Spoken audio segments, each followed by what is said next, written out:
불확실한 시장에 맞설 차별화된 투자 전략 8월 13일 머니쇼 플러스 시작합니다. 코스피, 코스닥 양시장 모두 상승 출발했었는데요. 오전 중에는 살짝 오름폭을 좁히는가 싶었는데 그래도 오후 들어서 다시 한번 상승폭 확대하면서 장을 마쳤습니다. 코스피 지수는 하루 만에 3,200선 다시 회복해냈는데요. 3,224선에서 거래를 마쳤습니다. 코스닥 시장도 오후 들어서면서 분위기 상당히 좋았는데 814선에서 거래 마쳤습니다. 미국의 7월 CPI 결과를 두고 해석이 엇갈리고 있는 상황이긴 한데 그래도 우리 증시도 여기에서 좀 안도하는 것 같습니다. 네, 어저께 CPI 같은 경우 이제 극단으로 나뉘어진 해석들이 있는 상황인 것 같습니다. 좀 이따가 전문가분과 더 얘기를 나눠보기로 하고요. 기본적으로 미국 시장에 보다 한국 시장이 조금 덜 오르는 것 같은 상황이 지속되고 있다. 이렇게 보시는 게 맞을 것 같습니다. 네, 그래서 제가 조금 속상하다. 저희가 방송 전에 이야기를 좀 나눴었는데 이런 부분들까지도 함께 이야기 나눠보도록 하겠습니다. 지금 보시고 계신 머니쇼는 SBS 비즈 앱과 유튜브에서 실시간으로 시청이 가능합니다. 더 많은 국내 주식 정보 받아보실 분들은 카카오톡 채널 머니랩 추가해 주시기 바랍니다. 그럼 오늘 증시 인사이트 출연자 모시고 자세한 이야기 나눠보겠습니다. SK증권 리서치센터 윤원태 자산전략부서장 모셨습니다.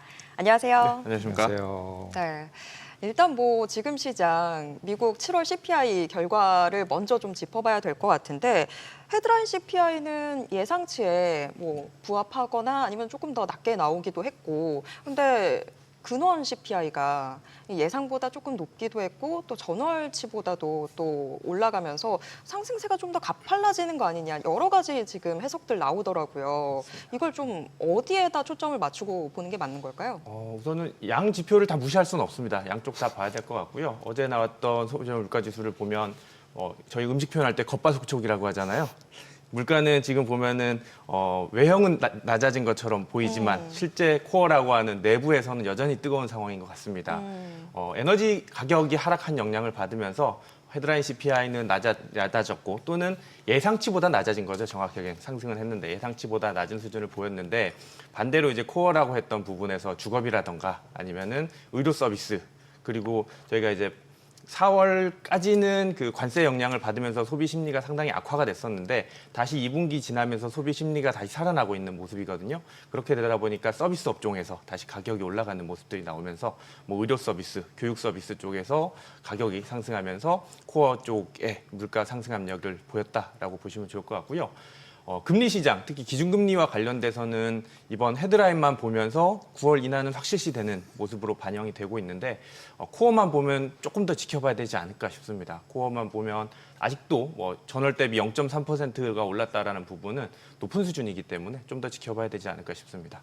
이제 어저께 나온 이제 세부 항목을 보면 품목별로 보면 아까 말씀하셨지만 주택 같은 경우는 그래도 오르긴 올랐지만 그래도 예상보다는 덜 올랐다. 뭐 이 정도로 해석해 줄 수 있고 그리고 나머지 상품 물가들 같은 경우가 생각보다 안 올랐더라고요. 관세 영향이 하나도 없나? 그게 이제 제일 좀 깜짝이었고 그 다음에 저는 이제 항공기 관련한 너무 인플레이션이 컸다. 그래서 그것만 빼면은 나머진 다 괜찮아 보여서 그냥 금리 인하하기로 했나? 원래 코어만 지금 보면 딱 숫자로만 보면은 어제처럼 단기금리 내려갈 수 없는 거 아니었나요, 어저께? 맞습니다. 우선은 상품 물가가 핵심일 것 같습니다. 지난 6월 소비자 물가 지수가 상품 물가가 올라오면서 이제 관세의 영향력권에 들었구나라고 해서 어젯밤 소비자 물가 지수의 관심도가 상당히 높아졌었는데 뚜껑 열고 보니까 또 상품 물가는 조금 내려갔어요. 그래서 관세 영향력이 없나? 또는 뒤로 또 밀렸나? 이렇게 지금 해석할 수가 있을 것 같은데 정확하게는 관세와 관련된 그 영향력이 저는 아직은 시작이 안 됐다라고 봅니다. 특히나 뭐 8월 초에 이제 상호관세가 결정이 됐고 이제부터 상호관세에 대한 가격 전가가 시작이 되는 시기이기 때문에 정확하게는 상품 가격은 지금 8월에 시작됐고 9월 이후부터 조금 가격에 반영되지 않을까 싶어서 앞서 말씀드린 대로 코어가 살아있는 것처럼 소비자 물가지수의 인플레이션 압력 기대는 여전히 저는 유효할 것으로 생각하고 근데 있습니다. 비행기만 빼면 서비스 쪽이 좋은 거를 좀 더 이제 경기가 좋은가 보다. 소비가 살아있다. 이렇게 해석을 하면 골디락스 아닌가요? 그렇죠. 우선은 골디락스는 맞는 것 같습니다. 기준금리 인하가 물가만 빼고 나면 인하에 대한 기대감은 확실한 것 같고요. 네. 고용 쇼크 때문에 9월 인하는 뭐 90% 이상으로 지금 다들 기대를 하고 있고 베이비 스텝이냐 빅 스텝이냐를 지금 논하는 시기이기 때문에 금리는 낮아지는 시기가 맞고요. 반대로 미국 기업들의 실적을 보면 너무 지금 다 서프라이즈고 2분기 실적 발표된 기업들 중에 한 80%가 지금 예상치를 상회하고 있는 상황이기 때문에 말씀해 주신 대로 골디락스 상황이 일시적으로는 이어질 수 있다라고 생각하고 있습니다. 그래서 뭐 지금 뭐 우리 시장도 그랬고 간밤 미국 증시도 그렇고 지금 뭐 말씀해 주셨던 대로 9월 금리 인하를 거의 기정사실화하면서 다들 환호하고 있는 분위기긴 한데 근데 지금 뭐 근원 CPI도 같이 살펴봐야 되고 여러 가지 같이 고려해 봐야 된다라고 말씀을 해주셨잖아요. 그런 상황인데 우리가 너무 일찍부터 축포를 터뜨리고 있는 건 아닌가. 우리 사실 9월 FOMC 회의 전에 또 8월 소비자 물가지수도 한 번 더 나오게 될 텐데 그것까지 확인해야 된다라는 생각도 저는 들거든요. 어떻게 맞습니다. 보세요? 우선은 지금 9월 기준금리 인하에 있어서 가장 핵심 모멘텀은 고용인 것 같습니다. 고용이 지난 7월 달에 발표됐던 5월, 6월, 7월 고용이 정말 말도 안 되는 쇼크가 나왔거든요. 특히나 5월, 6월 고용은 속보치가 14만 명이었었는데 바뀐 게 2만 명도 안 되는 수준으로 바뀌었어요. 저희가 고기 먹으러 갔는데 14만 원에 결제했는데 알고 보니까 2만 원의 가격을 받았다라는 건 이게 충격적인 거잖아요. 충격이지만 좋은데요? 근데 결국에는 고용 쇼크 때문에 기준금리 인하 가능성은 확실히 높아진 것 같고요. 고용 발표되는 날 미국 단기채는 27bp를 한 번에 뺐습니다, 사실은. 그래서 금리 시장에서는 인하를 벌써 다 선반영해 놓은 상황이고 기준금리와 관련돼서는 이제 베이비 스텝이냐, 빅 스텝이냐 이게 논해지는 시기라서 뭐 밸류에이션 측면 또는 통화량 측면에서는 확실히 호재로 작용할 가능성은 있을 것 같습니다. CPI 같은 경우 조금 아까 저희가 얘기했지만 지금 빅 스텝, 뭐 스몰 스텝 얘기 계속 하고 있는데 그래서 25냐, 52냐까지 얘기를 벌써 하는 이상한 시기로 전환된 것 같은데 인플레이션이 죽지도 않았는데 다들 그러고 있는 상황인데 실제로 이제 그 개정 예산, 그러니까 정부 계좌 자체에 있는 그 금액이 계속적으로 높아지는 상황을 기대하고 있잖아요, 시장에서는. 그 얘기를 하면서 이제 금리 같은 경우도 결국 올라갈 수밖에 없다. 특히 그러다 보니까 어제 같은 경우도 장기 금리는 올라갔잖아요. 단기는 내려갔지만. 네. 미국 국채 금리 같은 경우. 그러면은 실제로 이게 확정적으로 9월에 금리 인하를 실제로 할 수 있는 게 맞아? 그리고 이걸 이렇게 해석해서 이렇게 반영하는 게 맞아? 이런 물음표가 계속 던져지는데 어떻게 보세요? 우선 그 통화량이나 채권 발행 측면에서 보면 단기채 발행에 대한 이슈는 계속해서 높아질 것 같아요. 그리고 미국 정부에서도 장기채 발행 줄이고 단기채 발행을 늘리겠다고 했기 때문에 그 부분에 대한 부담은 계속해서 존재할 것 같고요. 다만 이제 기준금리 인하와 관련돼서는 앞서 말씀드린 대로 고용 쇼크가 났기 때문에 작년 9월 빅스텝 인하를 할 때 환경이랑 비교를 해보면 작년 9월 전에 발표됐던 6, 7, 8월 고용 지표보다 지금이 더 안 좋거든요. 그때 당시에는 평균 8만 정도 고용자 수가 발표가 됐었고 실업률은 지금과 똑같은 4.2% 정도.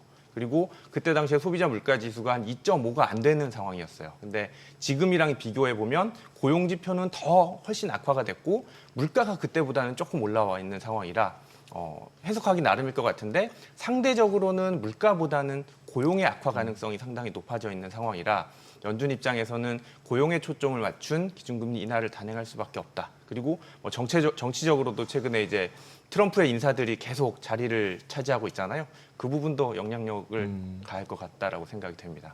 저는 그래서 사실 지금 이 CPI 결과 가지고 연준 내에서도 좀 많이 변화가 있을 수 있겠다라고 생각은 했었는데 근데 또 캔자스시티 여는 총재는 그럼에도 불구하고 지금 당분간 금리 동결 적절해 보인다 이런 멘트들을 내놨잖아요.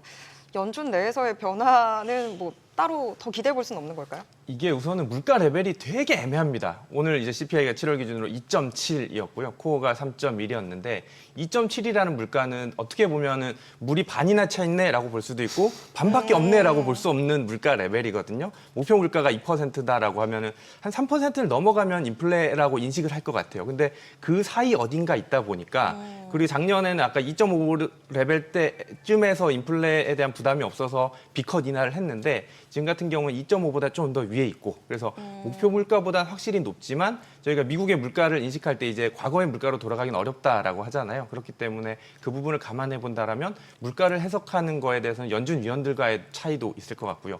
뭐 고용은 이제 다 안 좋을 거라고 모두가 안 좋다라고 인식을 하고 있는데 물가와 고용 양대 축에서 뭐가 더 중요시하냐에 대한 논의가 지금부터는 영준 위원들끼리 시작되지 않을까 싶습니다. 근데 지금 말씀하신 것처럼 2.7 정도가 되면 솔직히 주식 시장, 금리 시장에서는 분명히 문제가 되지만 네. 주식 시장에 생각하면 2.7 정도면 딱 제일 좋은 거 아닌가요? 너무 내려가면은 이제 경기 침체다 그러면서 주식이 부러져야 되고 또 너무 올라가면 인플레 때문에 금리 올라가서 문제라고 얘기를 하는데 딱 중간에 있으니까 주식은 계속 갈 수 있는 상황 아닌가요? 맞습니다. 대표님이 앞서서 골디락스 말씀해 주셨는데 물가가 정말 2%보다 하회할 경우에는 이제 침체로 인식할 수밖에 없고 뭐 기준금리를 내려주는 건 좋지만 오히려 경기가 부러질 가능성이 있기 때문에 2.5 원저리가 되게 아름다운 물가 레벨은 맞는 것 같습니다. 근데 문제는 지금 이제 관세 이슈 때문에 관세가 과연 그 소비자 가격에 전가를 시킬 수 있을까? 그게 이제 핵심 관건이 될 것 같고요. 사실은 파월은 그동안 그걸 걱정해서 인하를 못 하고 있었던 거잖아요.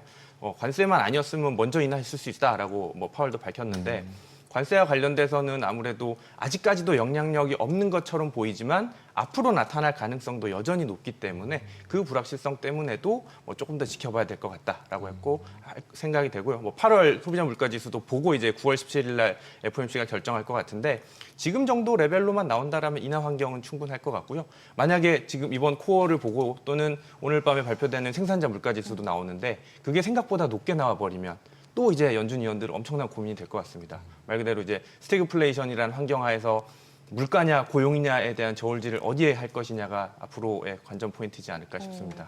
이게 지금 정말 누구든 어떤 식으로든 이 나와 있는 지표들을 좋게 자기 쪽에 근거로 쓸 수 있는 환경이 되다 보니까 더 말들이 많고 설왕설래하는 그런 생각들이 좀 드는데 다시 한 번 또 트럼프 대통령이 파월 의장을 공격을 또 했더라고요, 간밤에.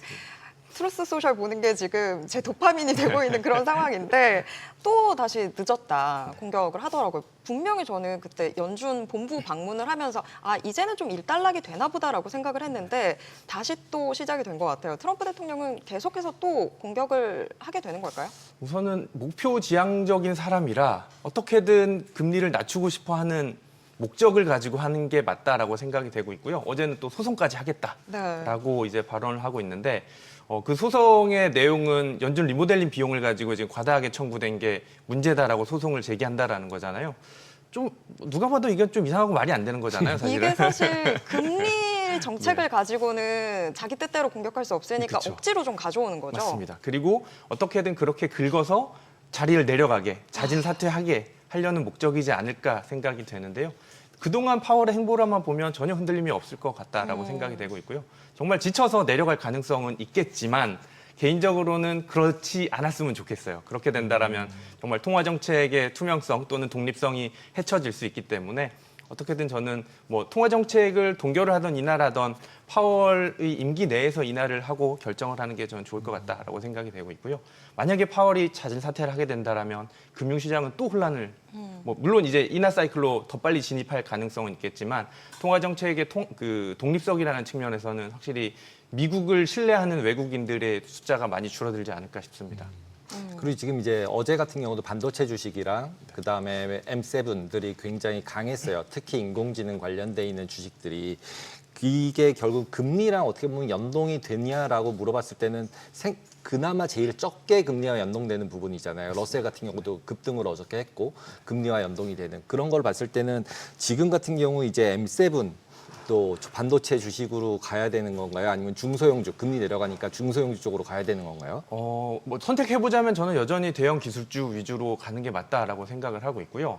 지금 이제 금리 인하와 M7과의 직접적인 연관성은 없을 것 같은데 간접적으로 보면은 기준금리 인하가 통화 정책에 영향을 줄 것이고요. 통화량을 늘려준다라고 한다라면 가장 먼저 선봉장에 있는 대형주들, 기술주 또는 성장주 중심의 상승세가 여전히 유효하다라고 생각을 하고 있고요. 그게 이제 낙수 효과처럼 퍼져서 중소형주까지 퍼져야 되는 건데 그러기 위해서는 다양한 희망 회로를 더 돌려야 되지 않을까 싶습니다. 그런 부분들은 혹시 좀 걱정이 되지 않는지 여쭤보고 싶은데 지금 대형주들 그래도 좀 더 보는 게 낫다라고 해주셨는데 트럼프 대통령이 거의 처음이었잖아요. 이제 중국으로 수출하는 엔비디아, AMD한테 매출의 15%를 가져와라. 거의 뭐 학교 다닐 때 뒤에 있는 무서운 언니 오빠 보는 것 같았어요. 네, 네, 네. 네, 그런 일이 처음인데 이게 좀 기술주들한테는 위협이 되지 않을까? 왜냐하면 다른 기업들한테도 이런 선례들이 적용될 수도 있는 게 아닌가라는 생각이 들거든요. 그러니까 가능성은 충분한 것 같습니다. 정말 어떻게 보면 학교 다닐 때 그 무력으로 행세했던 예.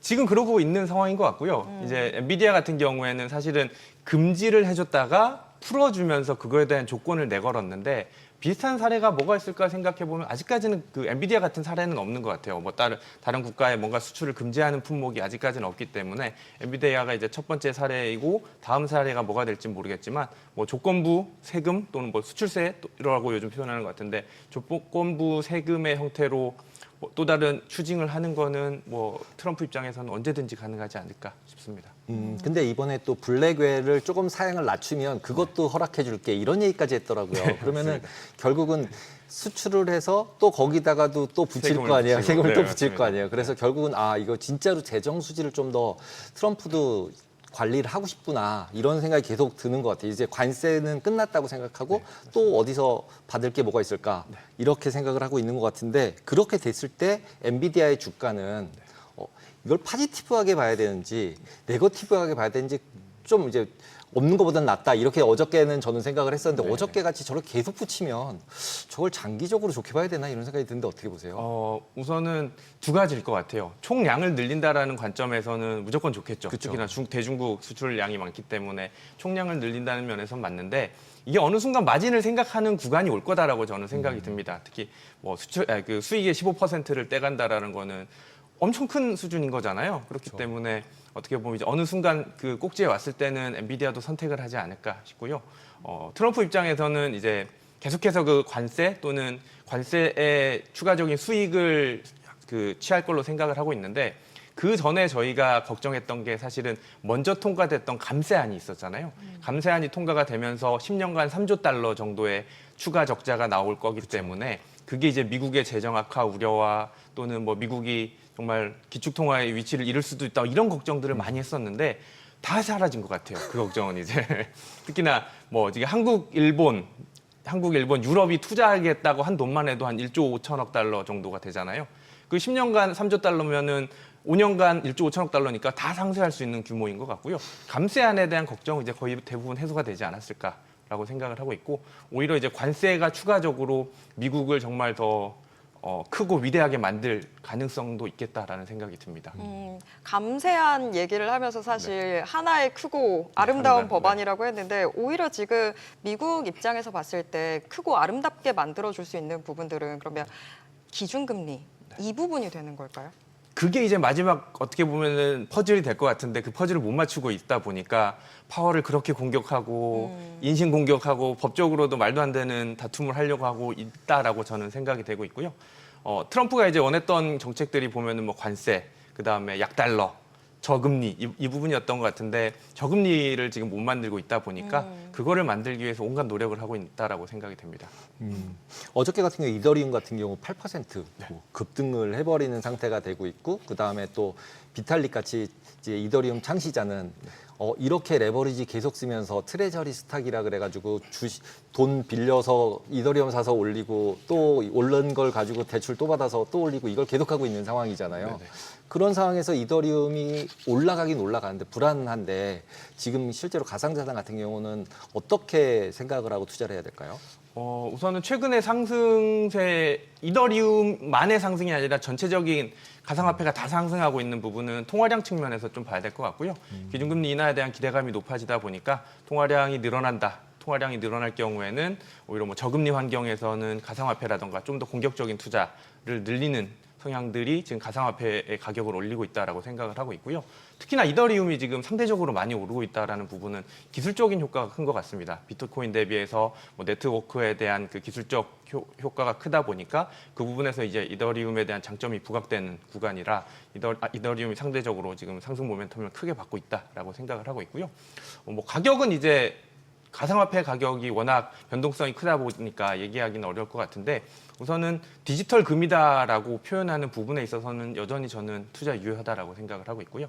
가격의 레벨이 부담스러운 부분인 거지 중장기적으로 봤을 때의 뭐 투자 매력은 충분하다라고 생각을 하고 있습니다. 지금 금을 또 이야기를 해주셔서 또 드는 생각이 금은 오히려 지금 안전자산스럽지 않아졌다라는 생각이 저는 들었거든요. 네네. 말 한마디에 왔다 갔다 하는 모습들이 안전자산이 저럴 수 있나라는 생각이 들게 됐는데 그러면 금이랑 이제 뭐 가상화폐랑 이렇게 둘만 놓고 본다면 어느 쪽을 더 유망하게 보세요? 개인적으로 저보고 투자하라라고 한다라면 저는 이제 가상화폐 투자할 것 같아요. 금은 실질적으로 뭐 보관 비용도 많이 들고 거래 비용도 많이 들고 하는 반면에 가상화폐는 최근 들어서 이제 ETF도 활성화되고 있고 투자 수단도 상당히 많고 비용도 절감될 수 있고 뭐 다양한 측면에서 오히려 더 조금 더 투자 매력이 있지 않을까 생각을 해서 저는 가상화폐 투자할 것 같습니다. 근데 금 같은 경우도 지금은 중국이 조용해져서 그렇지 브릭스가 금을 계속 살 거잖아요. 달러에서 독립하려고. 그래서 약간은 어떻게 생각하면 금하고 USDT나 같은 스테이블 코인을 이제 브릭스가 살지 모른다. 왜냐하면 이제 동결은 못하니까 달러는 이제 가지고 있다가 잘못하면 러시아처럼 동결당할 수 있으니까 그래서 그 스테이블 코인을 사는 거랑 금을 사는 거랑 두 개를 비교하면 어떤 게 더 적합해 보이세요? 그럼 브릭스의 입장이라면 상상을 해보면 브릭스의 입장이라면 금을 사는 것도 말씀해 주신 대로 유효할 것 같아요. 이거는 정말 어떻게 보면은 자원으로서의 용도도 있고 사실 가상화폐는 자원으로서의 용도 아무것도 없는 거잖아요. 그냥 보유의 용도만 있다 보니까 금은 실물 자산으로서의 용도가 있다 보니까 그 부분 말씀해 주신 부분에 대한 효과는 맞을 것 같고요. 다만 이제 저는 개인적인 측면에서 이제 비용이라던가 거래 비용, 수단의 측면에서 봤을 때는 가상화폐가 유효할 것 같은데 브릭스 국가들 입장에서 보면 금을 투자하는 게 더 유리할 수 있다라고 생각이 됩니다. 어차피 뭐 지금 가상자산 이야기도 나왔으니까 조금 더 여쭤보면 사실 이더리움 가격이 간밤에 급등을 하면서 이더리움을 보유하는 걸로 이제 전략을 바꾼 비트마인이 급등했었잖아요. 근데 가상자산들이 이제 너무 많이 올라서 안 되겠다 하면서 이렇게 좀 관련이 있는 주식들에 관심 가지신 우리 투자자분들도 계신데 이 전략은 어떻게 생각하세요? 우선은 가상화폐를 극단적으로 싫어하는 분들도 많죠. 그리고 주식을 좋아하는 분들도 많고 그러면은 관련된 주식을 사시는 전략도 저는 유효하다라고 생각을 하고 있고요. 관련돼서는 다양한 지금 주식들이 있고 주가 상승도 많이 오르고 있는 상황이라 가격 부담은 존재하겠지만 앞서 말씀드린 대로 단기적인 투자보다는 조금 중장기적인 관점에서 본다라면 저는 유효한 투자다라고 생각이 됩니다. 어저께 지난주 금요일서부터 이제 일본 시장이 급등을 하기 시작하면서 신고가 넘기면서 계속 신고가를 갱신하고 있는데 이게 관세 금요일 날 이제 루머 비슷하게는 미국이 좀 일본의 관세를 좀 봐줄 것 같다, 조금 더 낮춰줄 것 같다, 한국 수준으로 맞춰줄 것 같다, 뭐 이런 게 돌았던 것 같은데 그 이후 뭔가 분위기가 많이 바뀐 것 같아요. 그리고 이제 유동성 아까 말씀해 주셨잖아요. 글로벌 유동성이 퍼졌을 때 결국은 달러 약세라는 차원은 어떻게 생각하면 조금 다들 동의를 어느 정도 하고 있는 것 같고 그런 환경에서 보면 일본 같은 경우는 되게 좀 유효해 보이잖아요. 사기에. 한국이나 중국을 사기보다는 이제 조금 일본이 좋아 보이지 않나. 그러다 보니까 신고가를 넘어가는 것 같은데 지금이라도 저희도 마찬가지로 유동성 장세에 발을 담그려면 일본도 좀 담궈야 또 투자를 해야 되나요? 우선은 니케이 지수만 보면 많이 올랐습니다. 많이 그죠. 오늘도 또 올랐고 최고치를 계속 경신하고 있는데 원인을 살펴보면 크게는 주가가 오르는데 가장 근본적으로 기업의 실적이 좋아야 되는 거잖아요. 일본 기업들의 실적이 지금 좋아지고 있습니다. 특히나 엔저가 워낙 장기화되다 보니까 거기서 나타나는 수출 중심의 기업들의 실적이 상당히 좋아지고 있고요. 두 번째는 한국도 이제 밸류업이 유명해졌는데 그 밸류업의 원조가 일본인 거잖아요. 그 밸류업의 효과가 톡톡히 나오고 있는 것 같고 그리고 이제 반도체 소부장 기업들 일본이 강하잖아요. 거기서도 지금 중국의 밸류 공급망을 재편하는 과정에서 일본 기업들이 수혜를 얻으면서 실적 측면에서의 개선세가 상당히 두드러질 것으로 보고 있고요. 앞으로도 조금 이어질 것 같습니다. 그리고 관세와 관련돼서는 사실은 정치적이고 그런 이슈다 보니까 예상은 어렵겠지만 그런 이슈가 더 만약에 현실화된다라면 추가적인 상승 가능성도 있다라고 생각이 됩니다.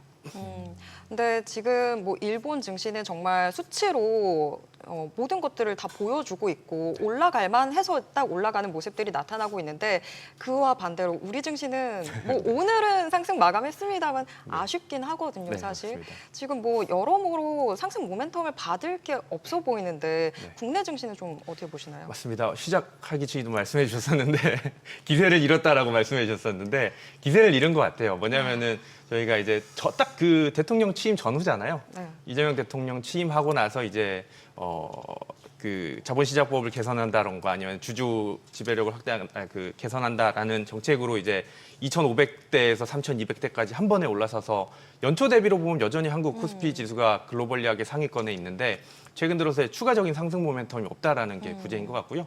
상승 모멘텀이 나오려면 앞서 말씀드린 대로 기업의 실적이 좋아지던가 아니면은 저희가 원래 기대했던 그 정책적 드라이브가 다시 한번 걸려야 되는데 지금 정책적 드라이브는 오히려 뚜껑 열어보니까 아무것도 없는 정책이 발표가 됐고 그렇게 되다 보니까 기대했던 정책이 다시 추진되던가 아니면은 기업들의 실적이 개선이 되거나 경기가 살아나야 되는데 경기가 살아날 모멘텀은 아직까지는 없는 것 같고요.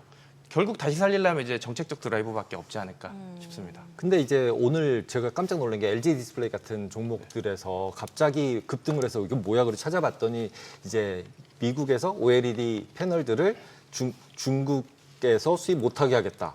이런 뉴스가 나오면서 그러면 LG 디스플레이가 좋을 것 같아라고 하면서 거의 막 10% 이상의 상승을 하더라고요. 근데 이게 전체 그림을 보면 관세가 우리나라 기업들한테 엄청나게 유리한 환경을 만들어 줄 것 같은데 제가 잠깐 찾아보니까 중국 수출이 75%더라고요. LG 디스플레이에서 중국으로 수출을 하는 게 줄어드는 것만큼 미국에다 수출하는 게 늘어날 수 있는 건가요? 미국 10%?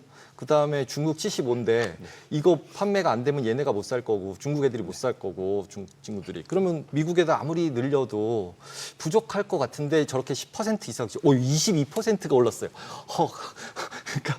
그러니까 저게 말이 맞는 건가 이런 생각이 드는데 어떻게 보세요? 우선 뭐 대중국 관세가 아직 결정이 안 됐기 때문에 지켜봐야 될 것으로 생각이 되는데요.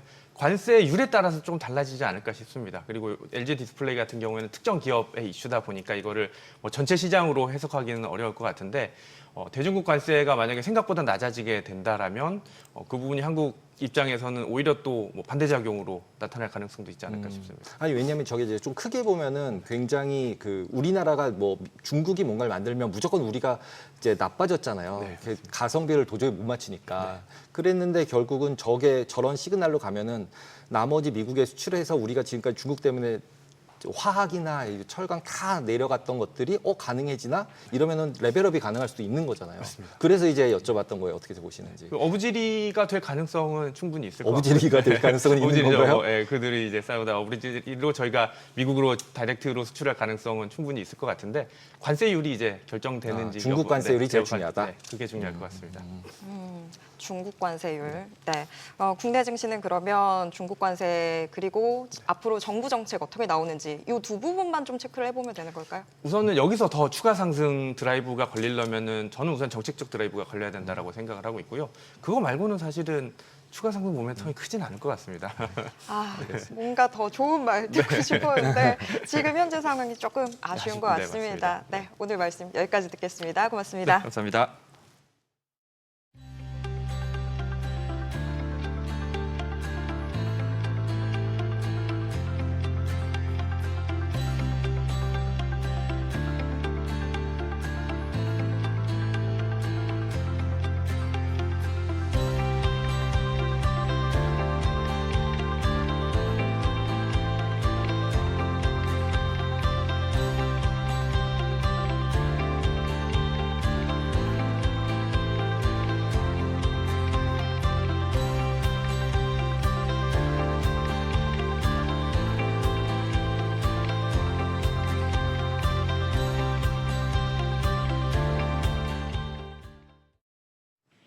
오늘장 특징주부터 뉴욕 증시 리포트까지 정리해 드립니다.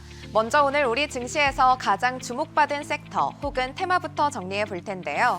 삼성 디스플레이가 경쟁업체인 중국 BOE를 상대로 미국 국제무역위원회 ITC에 제기한 OLED 영업비밀 침해 소송에서 전례 없는 역대급 승소를 하면서 BOE가 14년 8개월 동안 미국 시장에 진입을 할 수 없게 됐습니다. 최종 판결은 오는 11월에 날 예정이지만 ITC가 중국 업체의 기술 탈취를 인정해 페널티를 주는 방향은 확정인데요. BOE는 최근 아이폰용 소형 OLED 패널 점유율을 22.7%까지 끌어올리면서 삼성 디스플레이, LG 디스플레이와 경쟁해 왔는데 이번 판결로 미국 내 공급이 사실상 불가능해졌습니다. 이에 따라 국내 기업들의 수혜가 기대되면서 관련주들이 올랐는데 먼저 프로이처는 오늘 상한가 기록했습니다. 종가는 2,545원이고요. LG 디스플레이가 오늘 22%대 급등하면서 13,290원, P&H테크도 오늘 17%대 올랐고 덕산, 네오룩스와 SKM이 각각 24%, 26%대 급등하면서 관련주들이 일제히 상승 마감했습니다. 간밤 뉴욕 증시는 CPI를 소화하면서 9월 금리 인하 기대감에 상승 마감한 가운데 필라델피아 반도체 지수도 급등 마감했습니다. 리프탄 인텔 CEO와 트럼프 대통령의 회동에 인텔이 큰 폭으로 올랐고요. 또 트럼프 대통령이 엔비디아의 고사양 AI 칩 블랙웰의 중국 판매를 허용하는 방안을 검토한다는 소식도 전해졌습니다. 이에 따라 국내 반도체주들도 상승했는데 먼저 오늘 SK하이닉스가 3.35% 오르면서 27만 8천 원에 거래를 마쳤고요. 삼성전자가 오늘 1.13% 오르면서 7만 1,900원, 유니셈이 오늘 9%대 올랐고 KC텍과 원익 IPS가 각각 9%, 7%대 오름세 보이면서 관련주들이 상승 랠리를 펼쳤습니다. 이어서 뉴욕 증시 종목에 대한 투자 의견 정리해 드리겠습니다.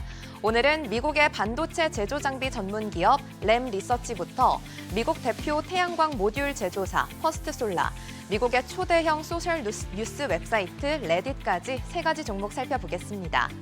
첫 번째 종목은 램 리서치입니다. 현재 주가는 105달러 선이고요. 목표 주가는 107달러 선으로 제시됐습니다.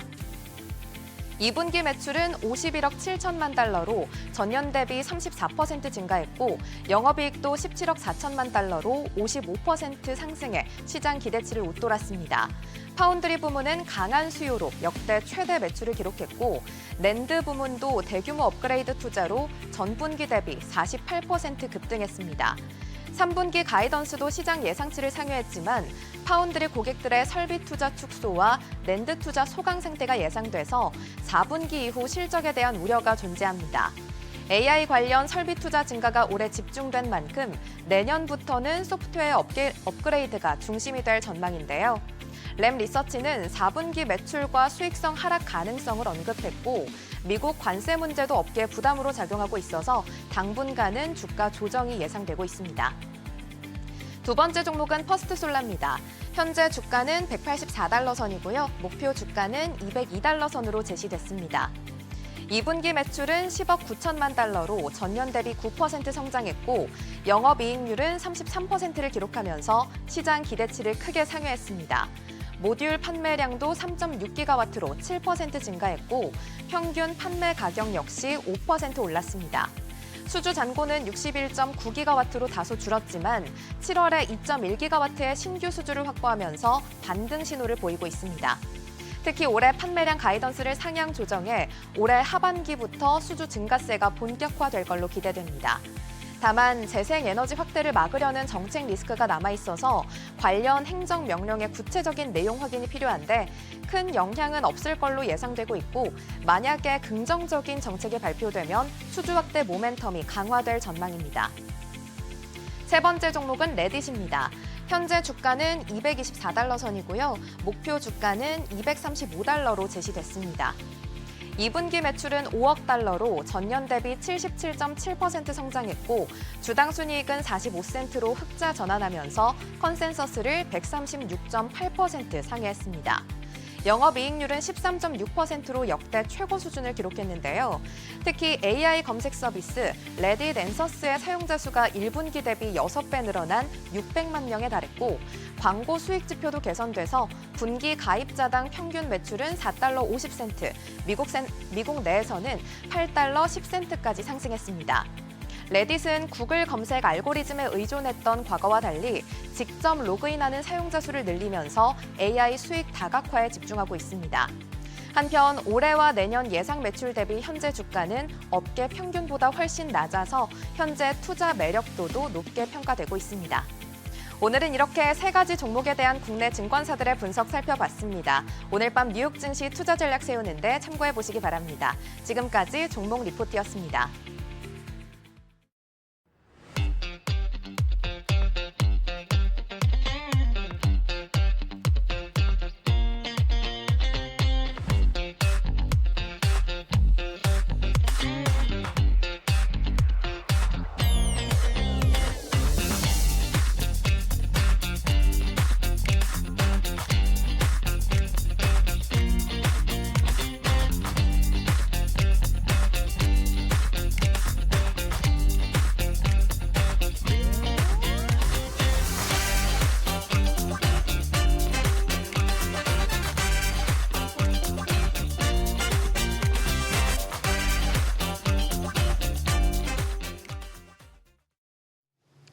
요즘은 러우 전쟁, 중동 전쟁 등 안보 불안이 일상이 된 것 같습니다. 갈수록 글로벌 전쟁 위기 또 군사적인 긴장 커지는 것 같죠? 네, 그렇습니다. 아이러니하게도 안보 불안이 생기면 무기, 방산 산업들이 가치가 점점 커지고 있잖아요. 거기에 이제 K방산 이 위기가 오히려 기회로 전환되면서 이제 200조 원 수출 기대까지 나온다고 하더라고요. 맞습니다. K방산이 세계 시장 점유율을 키우면서 새 역사를 쓰고 있다고 하는데요. 최기일 상지대학교 군사학과 학과장님 모시고 자세한 이야기 나눠보겠습니다. 안녕하세요. 예, 안녕하십니까.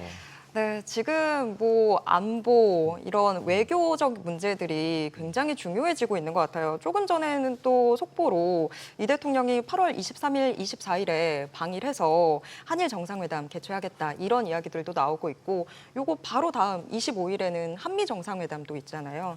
여러 가지로 지금 뭐 외교적인 문제들도 상당히 중요해지고 있는 상황인 것 같은데 뭐 이 부분도 저희가 짚어보긴 해야겠지만 일단은 뭐 러우 전쟁 요 이야기부터 먼저 좀 짚어보면 일단은 15일에 지금 미국과 러시아 정상회담이 예정이 되어 있습니다. 근데 조금 상황이 저는 이상하다라고 느꼈던 게 여태까지는 트럼프 대통령이 늘 자신감에 가득 차서 이야기를 했던 것 같은데 미국하고 러시아 만나기 전에 유럽에서 우리도 먼저 좀 만나야겠다 이러면서 화상회의 좀 이야기들도 나왔고 그러면서 태도가 바뀐 건지 백악관에서 이번 정상회담은 러시아의 입장을 듣게 되는 자리가 될 것 같다. 이렇게 좀 태도 변화가 있더라고요. 그러면 좀 이번에 정상회담에서는 종전 이야기는 들을 수 없는 건지 좀 어떻게 보시나요?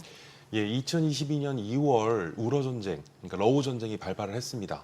그러니까 벌써 만 3년하고도 지금 이렇게 장기화되고 있는 상황인데요. 트럼프 대통령은 그 대선 전에도 본인이 대통령에 당선이 되면 우러 전쟁, 러우 전쟁을 종식시키겠다라고 호언장담을 했던 사람인데 지금 좀 상황이 녹록지 않아 보입니다. 그래서 지금 미국과 러시아 그리고 우크라이나와 이제 3자 회담을 좀 시도를 하고 있는 것으로 보여지고요. 하지만 지금 소강과 공방을 반복하고 있는 우크라이나와 러시아는 미국이 생각하는 것만큼 어떤 그런 좀 녹록지 않은 그리고 또 온도차가 좀 빚어지고 있는 그런 상황이라 보여지고 있습니다. 그 푸틴과 그리고 젤렌스키 그리고 트럼프의 어떻게 보면 이러한 서로 간의 좀 조율이 원만하게 이루어졌으면 하는데요. 근데 현재 상황은 좀 상황이 좀 이렇게 진전이 쉬워 보이진 않은 상황입니다. 기본적으로 연초에 이제 독일 같은 경우에서 이제 방위비 증액을 하겠다. 이게 이제 결국 그 방산 주식들을 급등시키는 요인으로 작용을 했었는데 결국 이렇게 되면서 우리나라가 이제 올해 벌써 1,500억 불 이상의 이제 무기 수출, 방산 수출을 한다고 하는데 이게 일회성이라고 볼 수 있는 건가요? 아니면 이게 좀 지속적으로 이제 우러 전쟁이 이제 끝난다고 하는데 종전 시키긴 시킬 거 아니에요? 어쨌든 예. 시키긴 시킬 텐데 끝난다고 그러면 이게 줄어드는지 아니면 이게 지속적으로 가능한 건지 어떻게 보세요? 그 사실 우리 K방산의 최근에 이러한 호조세는 이제 직접적인 이러한 전쟁 특수의 영향이 가장 컸다고 볼 수 있습니다. 사실 최근에 우러 전쟁뿐만 아니라 국제 정세가 불안정해지는 와중에 결국은 전 세계 각국이 자국의 군비를 증강하고 그리고 자국의 군 현대화 사업이라는 일환으로 결국은 이러한 군사 재무장화를 선언하기에 이르렀는데요. 사실 우러 전쟁, 러우 전쟁이 종전되더라도 우리 K방산에 대한 무기 수요는 계속 이어질 수 있을 거라고 그렇게 전망이 되고 있습니다. 그럼 누가 주로 살갈 국가인가요? 전 세계를 이제 다양한 이제 무기 수출의 이제 권역별, 국가별로 좀 살펴볼 수 있는데요. 가장 대표적으로 직접적인 이러한 전쟁 상황에 직면하게 된 동유럽권에 있는 유럽 국가들, 그리고 더 나아가서는 중동 지역의 또 불안정한 정세에 따라서 중동 국가들이 이러한 무기 수요를 적극적으로 이끌어 나갈 것으로 보여지고 있습니다. 그리고 지금 이재명 대통령은 대통령 이제 후보 시절부터 국방 4대 강국 이뤄내겠다 이런 부분들도 좀 강조를 했었는데 실질적으로 좀 정책적으로 지원되고 있다 이런 뉴스들도 나오고는 있는데 이렇게 정부가 적극적으로 좀 지원을 해주는 게 실질적으로 수출 판도에 좀 도움이 되는지 이 부분도 좀 여쭤보고 싶어요. 이제 무기를 해외에 수출한다는 것은 이제 국가와 국가 간에 이제 천문학적인 예산이 수반되고 또 이제 국가 간에 이러한 무기 수출하는 데 있어서는 정부의 역할이 매우 중요합니다. 따라서 어떻게 보면 대통령의 이러한 리더십을 발휘하고 어떤 국가적 차원에서의 어떤 탑 매니지먼트의 그런 좀 역량과 능력을 좀 보여줘야 되는 상황인데요. 이제 앞서 우리 앵커분께서 말씀하셨지만 이제 우리나라가 2022년 173억 불이라고 하는 건국 이래 역대급 방산 수출을 기록을 했는데 올해는 그러니까 150억 불 달성이 무난해 보입니다. 그래서 지금 방산업계에서는 조금 기대감이 높아지고 있는 것이 200억 불까지 가능하지 않겠느냐라고 하는 조심스러운 예측이 나오는데 그 배경에는 국내 방산을 이끌어 나가는 하나에로스페이스와 LIG넥스원 그리고 한국항공우주산업 카이와 현대로템 이 방산 4개사의 현재 수주 잔고가 100조 원이 넘는다는 얘기거든요. 그래서 지금의 이러한 우리가 방산 수출 4대 강국에 이름을 올릴 것이라고 하는 것과 그리고 수출 주도형의 전략 산업으로 육성하겠다라고 하는 대통령과 현 정부의 이러한 천명은 그냥 이런 부분들이 만들어지고 이야기가 나온 것이 아니라 이러한 우리 방산 기업들의 해외 글로벌 시장에서 위상을 높이고 그리고 수주 잔고 100조 원에 이르는 이러한 측면에서 우리가 이러한 방산 선진국으로 나아갈 수 있다라고 하는 그런 가능성 충분히 말씀드릴 수 있을 것 같습니다. 지금 말씀하신 현대 로템 같은 경우는 이제 폴란드랑 K2 전차 후속 계약을 또 땄다고 하더라고요. 그러면 이제 전차 같은 거는 만들어서 그러니까 수출하고 끝내는 게 아니라 또 뭐 수리도 해야 되고 이런 것도 해야 되잖아요. 그러면 그쪽에다가 무슨 공장도 짓고 관리하는 것도 짓고 이러니까 지속적으로 관계를 유지하면서 실적도 계속적으로 낼 수 있다. 이렇게 보면 되는 건가요? 그렇습니다. 우리나라 한국 방위산업의 방산 수출의 주요 이제 전략은 패키지 딜 방식인데요. 이제 이 패키지 딜 방식은 무기 구매국으로 하여금 이제 현지 생산과 기술 이전을 제공해 줌으로써 말 그대로 현지 맞춤형으로 이러한 무기를 생산해 주는 그런 것을 제공해 주는 방식이 되겠습니다. 폴란드에도 현지 공장을 설립하고 그리고 관련된 핵심 기술들을 이전해 주는 등 결국은 폴란드와 우리 한국 간의 방산 협력 프로그램의 산실이 이러한 K2 전차의 수출로 이어졌다고 볼 수 있겠는데요. 앞으로도 이러한 방산 수출 전략은 그 나라에 이제는 플랜트 수출, 즉 그 공장을 직접 건립하고 그리고 공장의 그러한 생산 설비와 같은 것들도 우리가 제공해 줌으로써 결국은 기술 이전과 현지 생산 그리고 그 현지 생산을 위한 관련 공장과 그리고 설비까지도 우리가 제공해주는 형태로 진화해 나갈 것으로 보여지고 있습니다. 지금까지는 좀 동유럽 이쪽이 우리 방산 수출에 있어서 주무대였던 것 같은데 요새 또 새로 이야기가 나오는 건 중동이더라고요. 사우디와 협력 이야기도 나오고 있고 중동의 방산 시장은 좀 어떤 상황인가요? 예, 방금 말씀해 주신 것처럼 이제 유럽에 우리가 무기를 또 이제 수출하게 됐는데요. 사실 유럽을 단순히 하나의 유럽 지형을 바라볼 게 아니라 서유럽과 북유럽, 동유럽으로 좀 구분을 해봐야 됩니다. 근데 이제 다시 돌아와서 사우디아라비아와의 지금 방산 수출 수주를 위한 그런 협상과 논의들이 계속 이어지고 있는데요. 전 세계 무기 수입 국가에 항상 1, 2위에 이름을 올리는 것이 바로 사우디아라비아입니다. 그래서 전 세계에서 많은 무기를 수입하는 국가로는 단연 사우디아라비아 또는 인도 등을 들 수 있는데요. 사우디아라비아가 현재 이스라엘과 이란 간의 전쟁으로 인해서 이제 중동 정세가 불안정해짐에 따라서 그동안 미국산 무기에 의존하던 그런 경향에서 벗어나서 한국산 무기에 대해서도 굉장히 관심을 많이 갖고 있습니다. 특히 K239라고 하는 천무, 그래서 MLRS라고 하는 다련장 로켓포로부터 시작해서 우리나라의 그 대공 방어 체계인 이제 천궁 미사일 등을 굉장히 좀 눈여겨보고 있는 것으로 알려지고 있고요. 그리고 이 외에도 비군과 같은 2.75인치라고 하는 다련장 로켓포에도 사용되고 그리고 공격 헬기에도 사용되는 이러한 또 공격 무기 등에도 또 관심을 많이 갖고 있는 것이 사실입니다.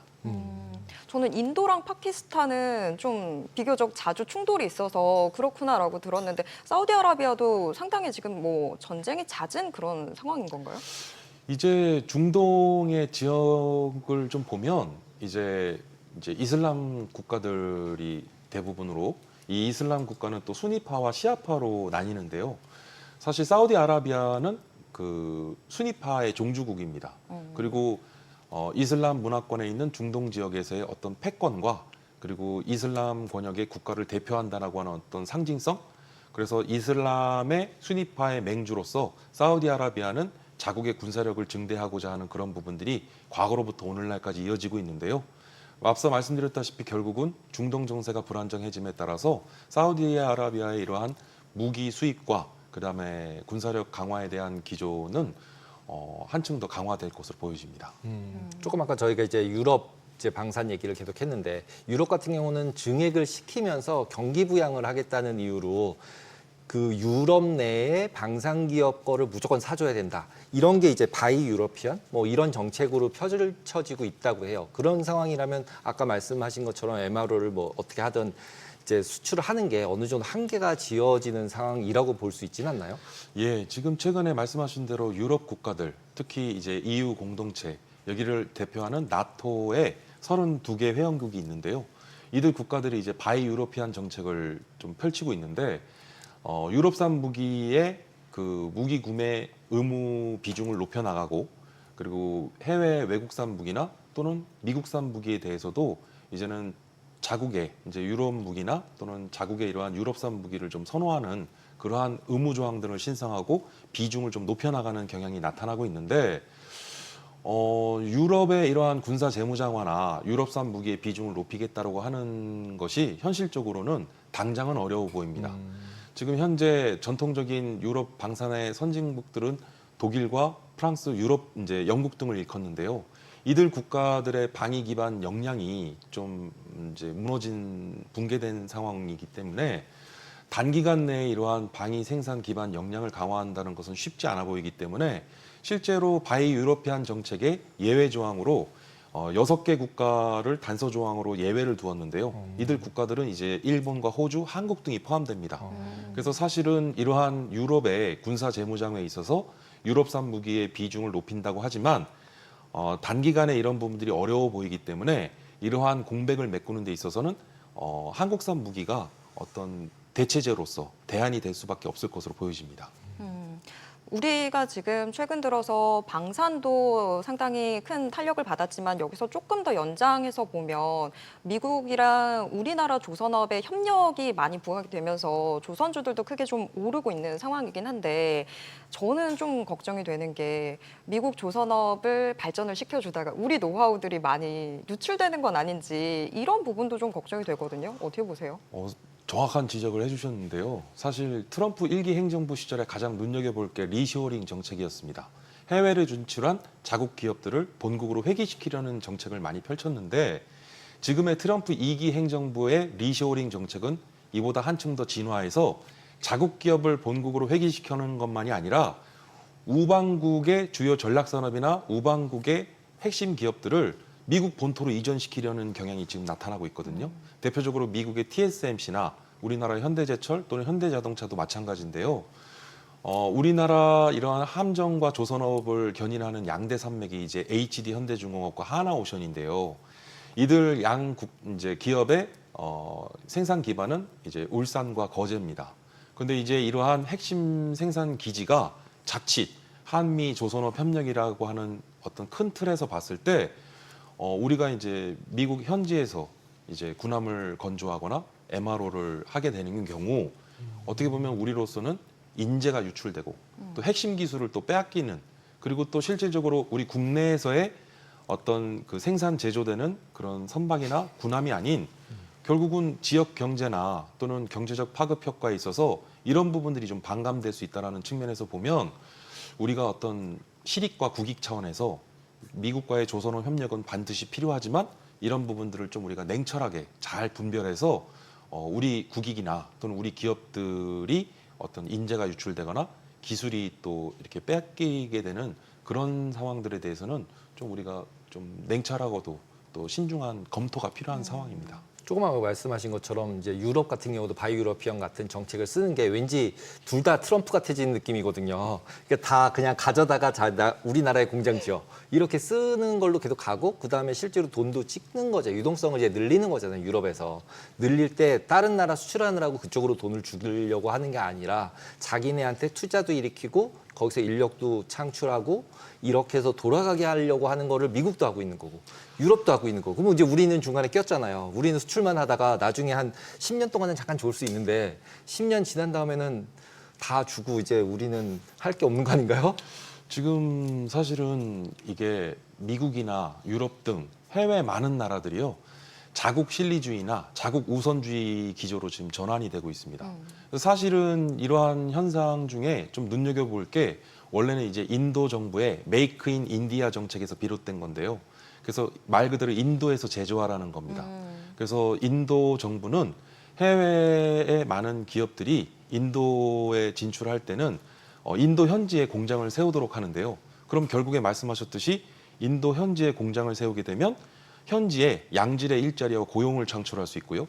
그다음에 그 지역에서의 생산 부가 효과라든가 유발 효과 등을 통해서 긍정적인 그런 부분들을 기대해 볼 수 있는 것인데 지금 미국과 유럽 이런 나라들은 지금 이런 방식을 선호하고 있다는 것이죠. 그래서 어떻게 보면 단기적으로는 우리에게 어떤 성과와 실적이 있을 수 있겠지만 중장기적인 차원에서는 정말 우리가 중요한 그런 성장 동력을 뺏길 수도 있다. 그래서 이런 부분들은 우리가 좀 냉정하게 짚어봐야 된다는 것이죠.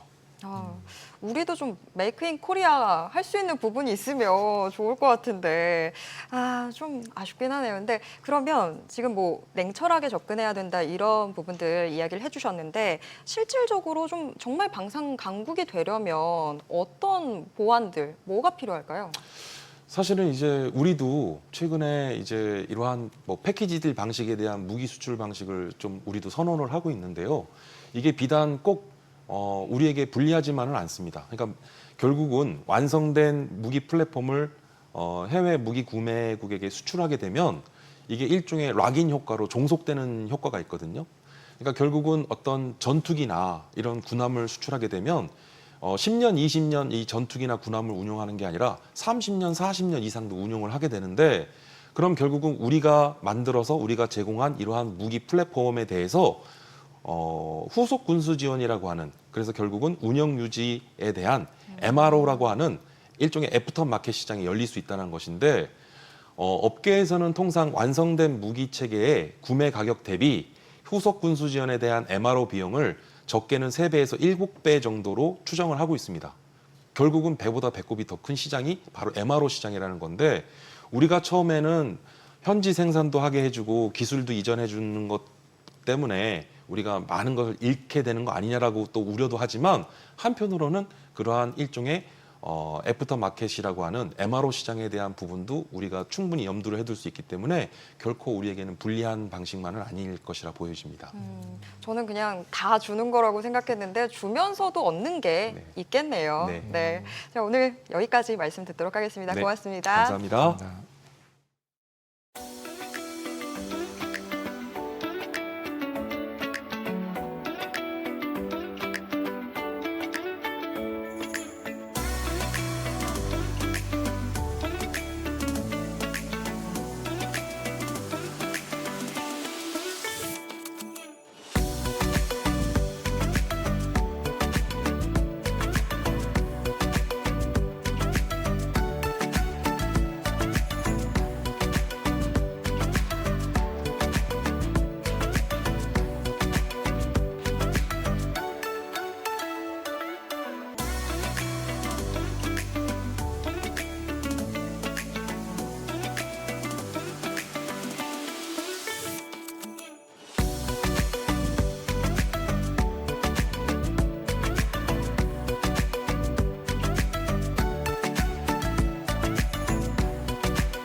요새 시장이나 대형마트로 장을 보러 나가면 물가가 정말 많이 올랐다 이런 생각이 듭니다. 예전에는 10만 원이면 카트를 가득 채울 수 있었는데 요새는 10만 원으로는 어림도 없는 것 같아요. 네, 요즘은 집에서 해먹기도 밖에 나가서 사 먹을 때도 금액이 완전히 한 단계 높아진 것 같습니다. 너무 물가가 많이 올랐다는 뜻이겠죠?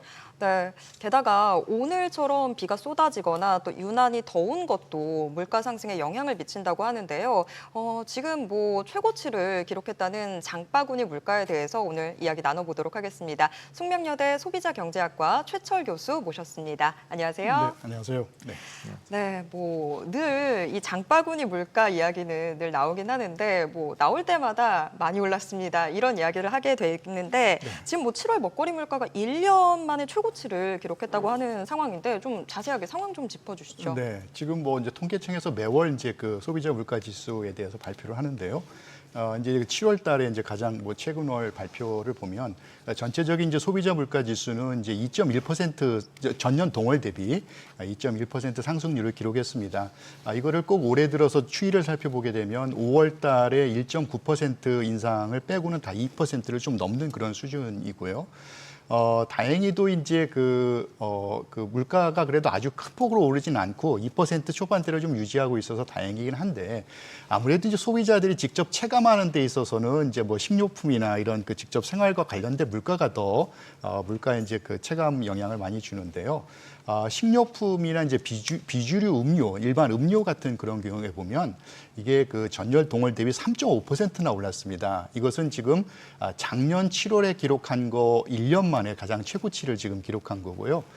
그렇기 때문에 전반적인 소비자 물가 지수가 2.1%라 하더라도 이제 일반적으로 국민들이 체감할 수 있는 그런 어떤 생활 물가에 가까운 이런 식료품 물가가 많이 올랐기 때문에 실제로는 이제 가계의 그런 물가 부담이 상당히 이제 높아진 그런 수준으로 볼 수 있겠고 특히 이제 식품 중에서도 보면 뭐 어류 수산물 같은 건 너무 폭등을 해서 사실 이제 가계에 큰 부담을 주고 있는 그런 상황이기도 합니다. 보통 이렇게 물가가 많이 오르는 데는 이제 폭염, 뭐 그다음에 이상 기온, 폭우, 지금 오늘 같은 경우 너무 비가 많이 오는데 이런 것들이 결국은 이제 그런 이제 채소들 또 야채들 같은 경우 가격을 올릴 수밖에 없잖아요. 그러면은 이거는 뭐 어떻게 뭐 우리가 대응할 수 있는 방법이 있는 건가요?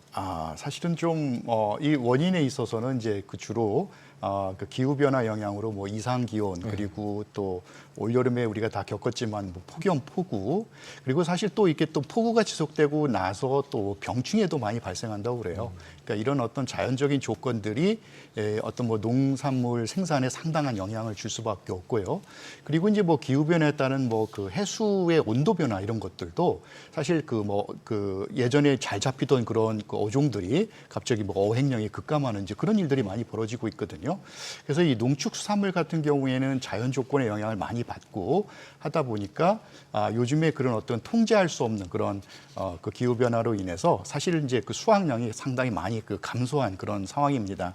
그래서 이거는 좀 더 이런 근본적인 대책을 위해서는 뭐 지금 뭐 국가적으로 기후 변화에 대한 대응도 하고 있지만 사실은 그 대응하는 것 보다도 이 어떤 경제에 미치는 그 효과에 있어서는 이런 영향을 지금 어떻게 효과적으로 해결하기가 좀 어려운 그런 상황에 놓여 있는 것으로 좀 보고 있습니다. 네. 보통 이제 미국 같은 경우는 예를 들자면은 그런 농산물 선물 시장 뭐 이런 걸 열어가지고 70년대부터 농수산물 가격을 이제 소비자와 공급자가 중간에 어디선가 맞춰서 기업들이 뭔가를 이제 적당하게 수익을 예상하면서 할 수 있는 상품들을 만들어내는데 우리나라는 미국처럼 이렇게 크게 큰 시장이 아니니까 이런 시장을 만들긴 되게 어렵잖아요. 근데 그렇죠. 네. 결국 국가적으로 보면은 그런 시장을 만들어서 어떻게 생각하면 좀 투기를 조장하는 걸 수도 있지만 그렇게 가격이 움직이는 것들을 투기를 좋아하는 사람들도 있긴 있잖아요. 그러면 이제 그런 사람들에게 전가를 하고 나머지 이제 진짜 생산자나 공급자들 같은 경우는 좀 이렇게 이제 해지라는 차원에서 가격 변동을 좀 줄이는 차원에서 할 수 있는 그런 것들을 이렇게 학계나 아니면 정부나 이런 데서 고려를 해볼 수 있는 상황들은 아닌가요? 예, 물론 이제 말씀하신 그 선물 시장 같은 경우가 이제 뭐 현물의 가격 안정에 어느 정도 도움을 줄 수 있는 가능성은 물론 있지요. 근데 말씀하신 대로 사실 우리나라의 그런 어떤 시장 규모로 볼 때 이것이 어떤 효율적인 그런 어떤 선물 시장이 만들어지기가 좀 어려운 측면이 있고요. 예를 들어 지금 뭐 돼지고기 같은 거는 뭐 선물로 되고 있습니다만은 일반 뭐 농산물의 대체적인 모든 품목들을 다 그 시장에 이렇게 상품화하기는 좀 어려운 상황이고 그래서 지금 국가 이제 정부에서 할 수 있는 그런 대책이 어떤 농업 관측이라든지 이런 걸 하면서 사실 기상 변화는 뭐 예측하기 어려운 측면이 있지만 그래도 그때 이제 뭐 비축 물량을 조절한다든지 아니면 이제 그 다음에 그 수확할 그런 어떤 그 농가의 그런 그 재배 면적이라든지 이런 걸 가지고서 어느 정도 그 수급 상황을 좀 예측해 가면서 이 가격의 안정성을 좀 도모하려는 노력은 지금도 하고 있고 그것이 좀 고도화되면 될수록 아무래도 좀 그 대응하는 그런 그 대응력은 좀 더 강화될 수 있지 않을까 또 이렇게 생각해 볼 수 있습니다. 그 가격 안정성을 좀 보완하려는 노력들도 있고 또 실질적으로는 물가 상승에 대비하기 위해서 정부에서는 또 민생 회복 지원금도 지금 내놓고는 있잖아요. 근데 오히려 이것 때문에 어차피 이거 쓸 거니까 라면서 상인들이 가격을 더 올린다는 얘기들도 있더라고요.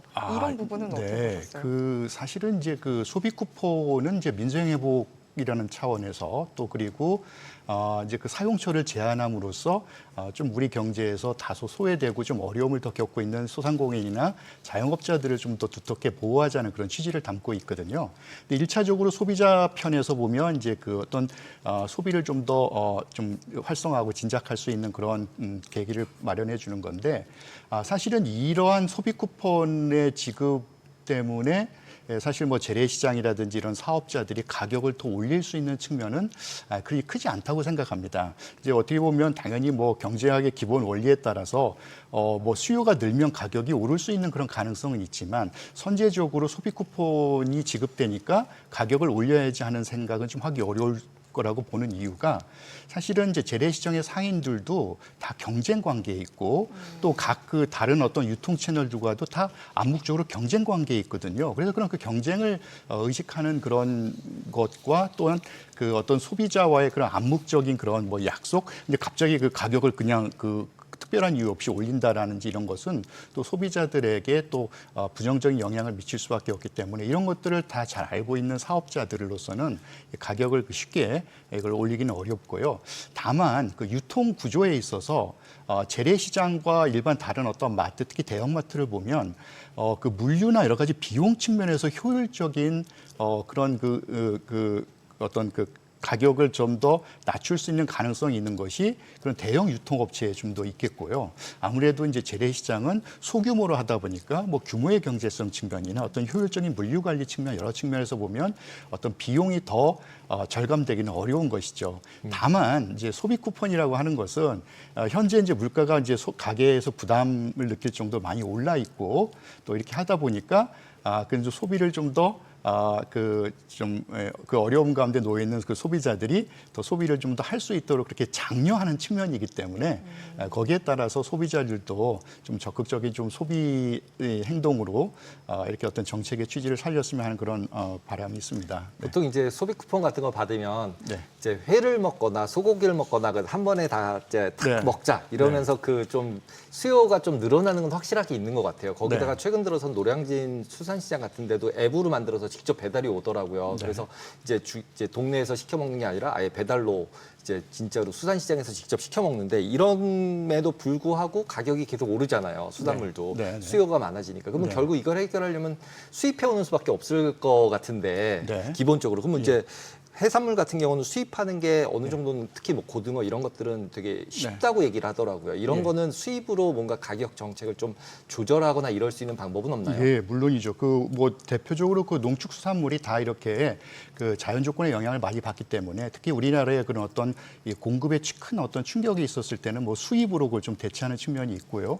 지금 특히 이제 이번에도 발표된 그 7월 물가에서 이제 그 어류나 수산물 물가가 상당히 이제 그 상승폭이 컸거든요. 이제 거기에서 보게 되면 우리나라 국민이 가장 그래도 즐겨 먹는다는 생선이 고등어인데 이 고등어 같은 경우는 4, 5월까지 금어기라고 합니다. 그럼 그 이후에 이제 잡아야 되는데 그 이후에도 예를 들어서 뭐 그 온도가 좀 맞지 않는다든가 그러니까 예전에 비해서 이 어획량도 감소한 데다가 사실 잡아도 옛날보다 이제 그 어떤 물고기 크기가 작아졌다라는 거예요. 그러니까 훨씬 더 이 예전에 비해서는 그런 어떤 공급에 있어서 좀 많이 그 부족한 그런 것이 발생을 하고 있고 요즘은 이제 오징어가 잘 잡힌다고 그래요. 그렇지만 또 오징어채 가격이 상당히 또 많은 그 상승률을 보였는데 사실 오징어채 같은 경우도 그걸 만드는 주 원료가 우리나라에 잡히는 그거보다 이제 그 대왕 오징어라고 해서 뭐 칠레나 페루에 있는 남미 그 해역에서 주로 수입해 온다고 합니다. 근데 기후 변화라는 것이 우리나라에만 지금 영향을 주는 것이 아니라 전 세계적으로 지금 영향을 주고 있기 때문에 우리나라뿐만 아니라 해외에도 지금 그런 영향을 주고 있다고 하고요. 그리고 이제 아까 이제 수입 대체의 경우에는 이제 뭐 노르웨이산 고등어를 많이 수입해서 이제 대체가 일어나고 있는데 그래도 또 소비자의 입맛에는 또 제철에 그 우리나라에서 잡힌 고등어가 더 좋다라고 하는 그런 소비자들도 있으니만큼 우리나라의 그런 그 어류를 소비하는 소비자들의 어떤 이런 만족도를 충분히 충족시켜 주면서 또 그런 그 물가 부담을 줄여주기 위한 노력이 또 앞으로도 다각적으로 좀 더 그 수입 대체뿐만 아니라 이 그 기후 변화 대응까지 해서 좀 더 이렇게 여러 가지 대책이 좀 마련해야 되지 않을까 이런 생각이 좀 듭니다. 저는 지금 강앵커님께서 딱 질문을 해주셔서 안 그래도 좀 여쭤보고 싶었던 부분이 지금 뭐 수산물 가격들 굉장히 많이 올랐는데 이걸 잡기 위해서 정말 수산물 시장 좀 개방 이런 이야기들도 나오고는 있는데 네. 또 더군다나 11일에 고이즈미 신지로 일본 농림수산상이 우리나라 외교부 장관을 또 만났잖아요. 그 자리에서 일본 수산물에 대해서 한국이 좀 개방해달라 이런 이야기들도 오갔다고 하는데 혹시 이 수산물 물가를 잡기 위해서 우리나라가 일본 수산물을 좀 받아들일 수 있을지 그런 일이 벌어질지 네. 어떻게 보시는지. 예, 저는 뭐 기본적으로 뭐 우리나라 그 농축수산물의 경우에는 그것이 완전한 대체가 아까도 뭐 고등어지만 뭐 노르웨이산이 입맛에 안 맞는다고 했던 것처럼 이게 완전한 그 소비자들이 대체를 느끼기는 어려울 수는 있지만 어쨌든 이제 가격이 폭등하는 그런 가격의 측면에서 국내에 좀 그 가격 안정을 도모하기 위해서는 뭐 수입으로 대체할 필요성이 좀 있다고 보고 있고요.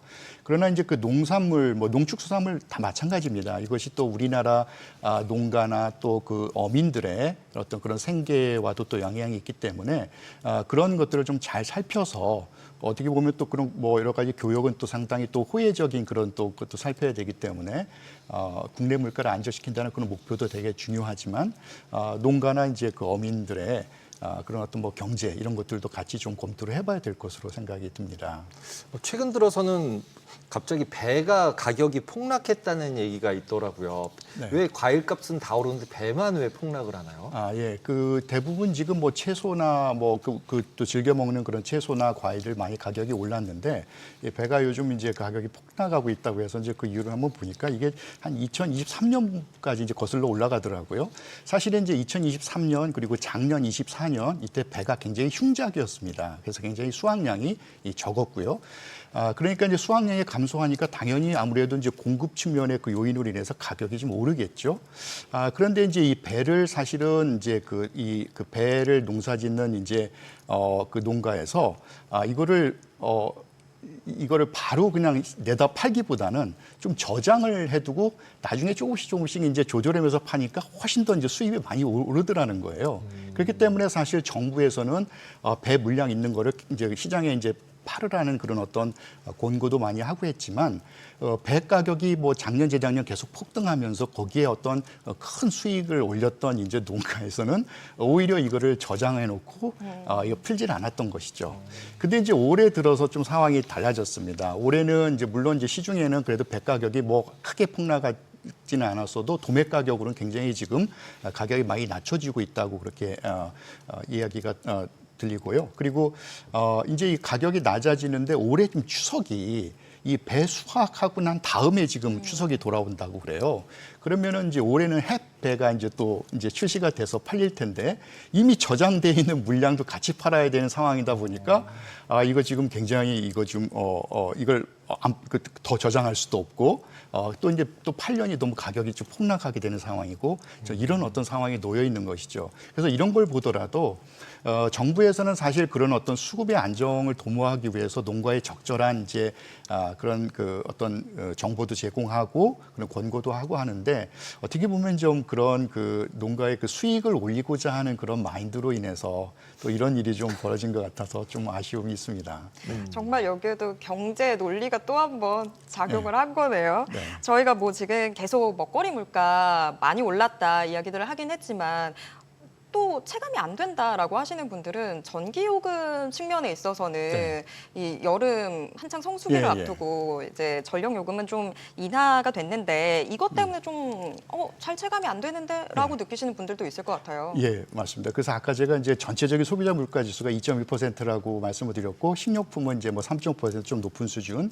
근데 이제 또 생활 물가라고 해서 보통 소비자들이 이제 빈도나 뭐 어떤 구매량에 따라서 많이 이제 소비하는 걸 또 생활 물가로 해서 따로 지수를 발표하는데 그게 이제 한 2.5%예요. 그러니까 그게 사실은 더 높게 올라야 되는데 2.5%라는 것은 상세 요인이 있다라는 것이죠. 지금 말씀하신 대로 그 전기요금이 인하된 것으로 인해서 다른 어떤 그 지금 그 식료품 가격이 올랐던 것이 많이 상쇄돼서 그만큼 생활 물가가 조금은 안정될 수 있었던 거고요. 근데 지금 이제 그 전기요금은 좀 낮아졌지만 사실 이미 뭐 많은 보도를 통해서 발표된 것처럼 앞으로 이제 뭐 그 경기도 버스 요금도 오른다고 지금 이렇게 확정이 예정이 되어 있고 그리고 뭐 지난달서부터는 또 서울시 그 지하철 요금이 또 올랐거든요. 종전부터 150원 올랐는데 6월 말에. 네, 그래서 이런 것 때문에 사실 어떤 공공 대중교통 요금이 앞으로 또 좀 올랐고 또 오를 예정이어서 앞으로 이런 공공요금에 대한 불안도 좀 가시지는 않을 것 같아요. 그런 좀 우려가 되고 있습니다. 그럼 우리나라 같은 경우도 이제 지금 저희가 요 전 시간서부터 계속 전 세계적으로는 인플레이션이 문제다, 큰일 났다 뭐 이러고 얘기하는데 네. 우리나라는 솔직히 체감으로는 네. 그 미국이 2% 얘기했는데 우리는 체감은 한 5% 이상인 느낌이거든요. 그러면 이런 게 저희가 이렇게 뭐 먹거리 이런 거에서 인플레이션 느낌이 저희가 몸으로 체감을 하니까 그런 건데 실제로 보시기에는 그런 거를 제외하고 우리나라 그냥 경제 사이즈에서 봤을 때 인플레이션이 어떤 정도가 적정한 수준이라고 생각이 드세요? 네, 사실 인플레이션은 뭐 그 경제 성장률이나 여러 가지 다른 그 거시경제 지표랑 맞물려서 이렇게 조금 어느 정도로 이렇게 그 관리를 하고 있고 실제 한국은행에서도 그렇게 하고 있는데요. 대체적으로는 우리가 이제 뭐 과거에 이제 그 팬데믹 끝나고 나서 뭐 6% 이상의 그렇게 아주 높은 그런 상승률도 보였는데 지금 어떻게 보면 추이를 보면은 그래도 2%에서 좀 등락을 거듭하면서 이렇게 좀 안정적인 흐름은 보이고 있습니다.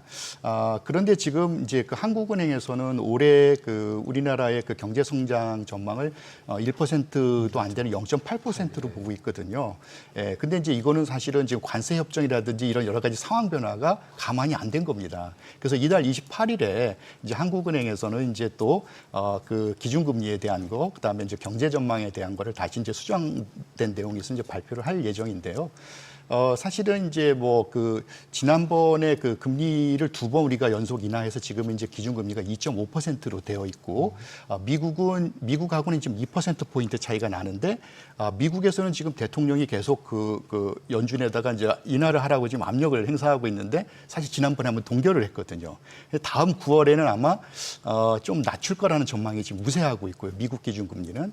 그래서 그런 배경에서 아마 우리가 이번 그 한은에서 또 기준금리를 정하면 조금 인하할 수도 있지 않겠느냐 이런 뭐 전망들도 좀 있습니다. 그럼 금리를 인하하게 되면 어떻게 보면 이제 경제적으로 이게 소비자들은 이제 금리가 낮아지기 때문에 이거를 뭐 어디 뭐 자산으로 맡겨서 많은 이제 큰 수익이 없으니까 소비를 좀 더 할 수 있는 그런 측면은 있습니다. 그러나 과연 이게 소비 심리가 많이 위축되어 있고 물가에 대한 상당한 부담을 느끼고 있는 가게로서 얼마나 이제 소비를 더 많이 해나갈지 그게 조금 더 미지수이고 그런 소비가 좀 더 이끌어내질 수 있는 그 다양한 정책에도 필요할 것 같습니다. 네, 오늘 말씀 여기까지 들어야 될 것 같습니다. 고맙습니다. 네, 감사합니다. 네. 오늘도 굉장히 다양한 정보들 저희가 함께 짚어봤는데 어제 미국 증시에서는 소비자 물가 이 부분 잘 봐야 된다. 특히 서비스업 지켜봐야 된다라고 했는데 오늘 밤 저희가 살펴봐야 될 포인트 뭘까요? 오늘 밤은 특별한 지표가 없는 것 같습니다. 자, 그렇다면 일단은 중립에서 행보하는 수준이 되지 않을까라고 생각을 합니다. 알겠습니다. 자, 모든 투자 판단의 책임은 투자자분들께 있다는 점 알려드리도록 하겠습니다. 머니씨 오늘 여기까지입니다. 여러분의 모든 경제에 SBS 비즈가 함께하겠습니다. 저희는 내일 오후 3시 30분에 다시 찾아뵙겠습니다. 고맙습니다.